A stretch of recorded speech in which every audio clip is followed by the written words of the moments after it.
Olha, hoje a gente vai mergulhar numa questão que é, bem, fundamental. Será que existe um jeito científico de entender por que a gente faz o que faz? Sabe, a resposta que a gente costuma dar, aquela que fala de sentimentos, de pensamentos, talvez ela não seja a história toda, não. Vamos dar uma olhada numa perspectiva bem diferente. Pois é, por que fazemos o que fazemos? É talvez a pergunta mais básica que existe, né? Pensa bem, por que alguém escolhe uma profissão e não outra? Por que a gente reage de um jeito específico numa discussão? Ou por que mantemos certos hábitos, mesmo sabendo que não são os melhores?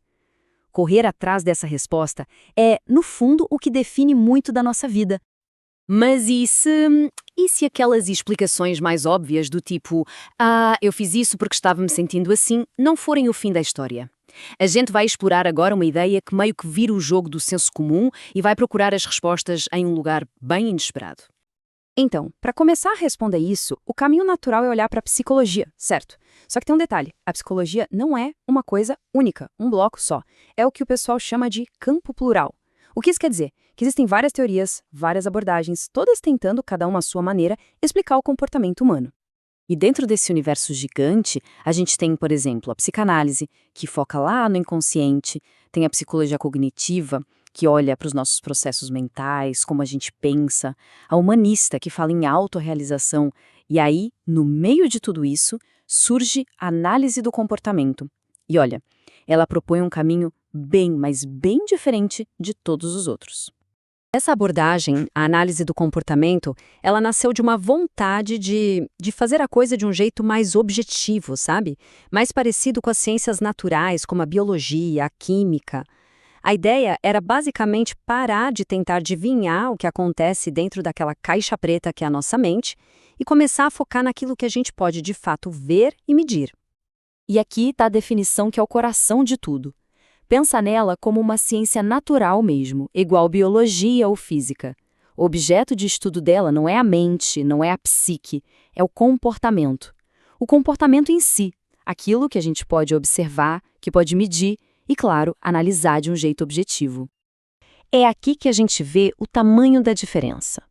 Imagina assim, de um lado, você tem várias psicologias que procuram as causas das nossas ações dentro da gente, nos nossos sentimentos, pensamentos, motivações.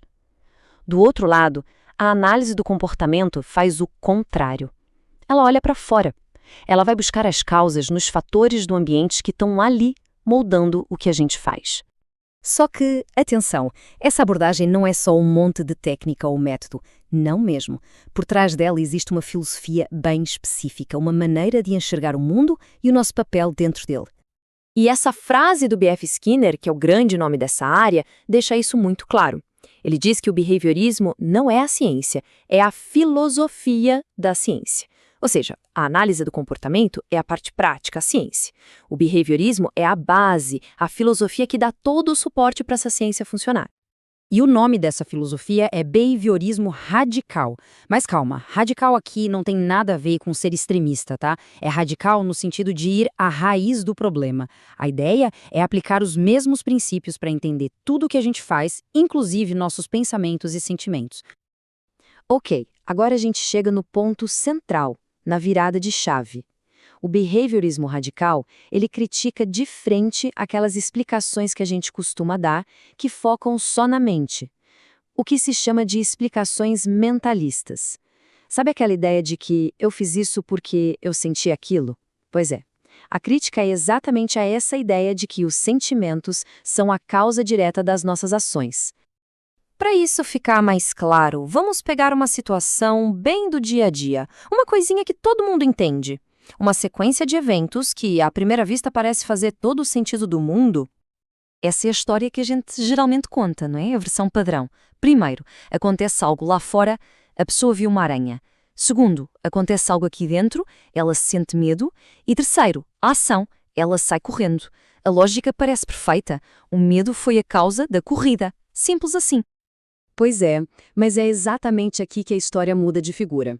A análise do comportamento convida a gente a olhar para essa mesmíssima cena e a chegar numa conclusão completamente diferente sobre o que de fato aconteceu ali.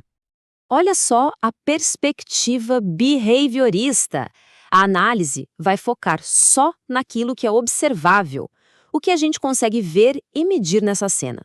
Bom, de um lado tem um estímulo no ambiente, a aranha.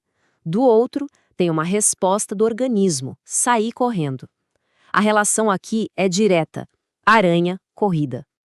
Tá, mas e o medo? Onde ele entra nessa história? Então, para essa visão, o medo não é a causa da corrida. Pensa comigo, tanto o ato de correr, que é um comportamento que todo mundo vê, quanto o sentimento de medo, que é uma reação interna, são, na verdade, consequências da mesma coisa, a aparição da aranha. Um não causou o outro.